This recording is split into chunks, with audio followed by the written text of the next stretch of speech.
सुप्रभात प्यारे बच्चों। आज मैं कवि कुलगुरु कालिदास शीर्षक के अंतर्गत पैरावाई आप लोग बताते पढ़ाते यहाँ तक आ गया हूँ। तो क्रमशः अगला पैरा आपके सामने उपस्थित है। तो देखें, मेघे विरह उत्कंठितस्य यक्षस्य प्रेम विह्वलतायाः अद्वितीय सृष्टि परिलक्ष्यते। मेघे, मेघे माने मेघदूत में, तो मेघदूत में विरह से उत्कंठित यक्ष की प्रेम विह्वलता का अर्थात प्रेम से जो उसे समस्या थी, प्रेम के कारण जो सुख चैन गायब हुआ था, तो प्रेम विह्वलता का अत्यधिक विह्वल हो गया था, परेशान हो गया था। तो यक्ष की प्रेम विह्वलता का अद्वितीय सृष्टि परिलक्ष्यते। अद्वितीय, ना द्वितीय है, ये अद्वितीय है, इसकी यानी इसकी बराबरी करने वाला दूसरा नहीं है, वह अद्वितीय है। तो अद्वितीय सृष्टि परिलक्ष्यते, अद्वितीय रचना दिखाई देती है, परिलक्षित होती है। तत्र वाह्यंतः प्रकृत्योः मर्म स्पृक वर्णनम अस्ति। तत्र माने वहाँ, अर्थात मेघदूत में, मेघदूते, मेघदूत में वाह्य अंतः, बाहरी और आंतरिक, प्रकृत्योः मर्म, प्रकृत्योः यानी बाहरी प्रकृति का और आंतरिक प्रकृति का, दोनों प्रकृति का मर्म स्पृक वर्णनम अस्ति, मर्म स्पर्शी वर्णन है, जो मर्म को छूला, हृदय को छूने वाला है, हृदय को छू ले रहा है, ऐसा वर्णन कालिदास ने किया है। कवि दृष्टया मेघ, कवि की दृष्टि से मेघ, तृतीया विभक्ति है प्यारे बच्चों।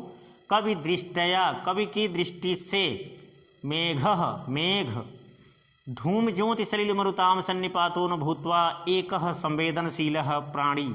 तो एकः संवेदनशीलः मानव उपमा प्राणी अस्ति। तो कवि की दृष्टि से यानी कवि कालिदास की दृष्टि से मेघ यानी बादल, धूम ज्योति सलिल मरुताम सन्निपातो न भूत्वा, धुआं, प्रकाश, जल और हवा का सन्निपात माने मिला जुला रूप न हो करके एकः संवेदनशील मानव उपमा है, एक संवेदनशील जिसकी उपमा मानव से दी जाए ऐसा प्राणी है, प्राणी अस्ति, ऐसा प्राणी है। तात्पर्य यह है कि जो ये बादल है वह धुआं, प्रकाश, जल और वायु, इनका एक संघनीभूत रूप है, मिला जुला रूप है। तो कवि कालिदास की दृष्टि से यह बादल धुआं, प्रकाश, जल और हवा का सन्निपात न होकर के, मिला जुला रूप न होकर के एक मानव उपमा प्राणी, संवेदनशील मानव उपमा प्राणी, संवेदनशील मानव की उपमा वाला प्राणी है। स रामगिरे आलका आरभ्य अलकाम यावत, वह रामगिरी से लेकर के अलकाम, आरभ्य यानी रामगिरी से प्रारंभ करके अलकाम यावत, कहाँ तक? अलकापुरी तक, यस्य कस्यापि सन्निधिम लभते, जिस किसी के सन्निधि को प्राप्त करता है, यानी जिस किसी के पास जाता है, संयोग प्राप्त करता है, तस्मै हर्ष उल्लासो वितरति, उसको हर्ष और उल्लास वितरित करता है, बांटता है। शाकुंतल नाटके, अभिज्ञान शाकुंतल नाटक में पति गृह गमन काले, पति के घर जाते समय, पति के घर गृह गमन करते समय, आश्रम पादपाह स्वभगिन्यै शकुंतलायै आभरणानि समर्पयन्ति। तो अभिज्ञान शाकुंतल नाटक में पति गृह गमन के समय में, जिस समय शकुंतला अपने पति के घर जा रही थी, उस समय में आश्रम के वृक्ष, आश्रम पादपाह, आश्रम के वृक्ष, स्वभगिन्यै शकुंतलायै, अपनी बहन शकुंतला के लिए, आभरणानि समर्पयन्ति, गहने समर्पित करते हैं।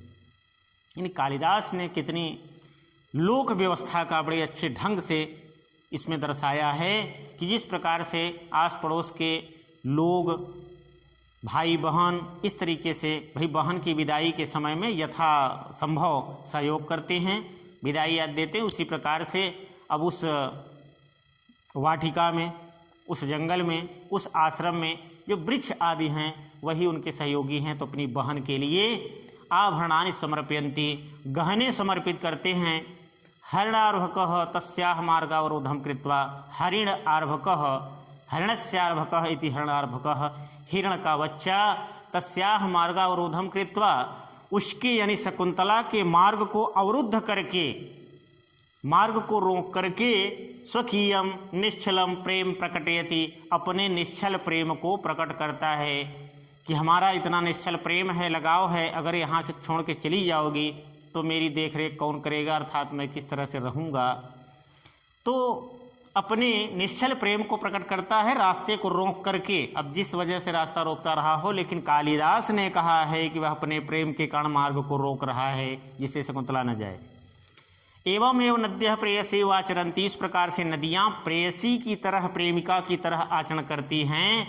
सूर्य अरुणोदय वेलायाम, सूर्य अरुणोदय वेला में, अरुण उदय वेलायाम, जिस समय किरणें निकलती हैं उस समय में स्वप्रियतमायाः नलिन्याः तुषार बिंदु रूपाणि श्रोणि स्वकरैः परिमृजति, अपनी प्रियतमा नलिनी के यानी कमलिनी, सूर्य अरुणोदय वेला में अपनी प्रियतमा कमलिनी के तुषार बिंदु रूपाणि श्रोणि, ओश की बूंदों के रूप में लटकते हुए आंसुओं को स्वकरैः परिमृजति, अपने हाथों से, कर माने किरण, कर माने हाथ प्यारे बच्चों।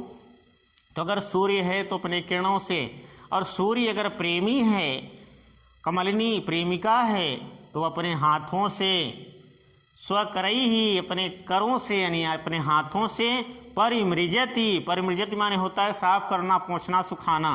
अगर किरणें हैं तो किरणों के माध्यम से भी सूख जाएगा, और अगर वह प्रेमी है तो हाथ से पोंछता है। तो इस प्रकार से प्रकृति का वर्णन यानी प्राकृतिक वर्णन इन्होंने सहयोग के रूप में सहचरी की तरह दिखा दिया है कालिदास ने। ठीक है, तो प्यारे बच्चों आज की वीडियो यहीं तक, और आगे फिर मिलेंगे।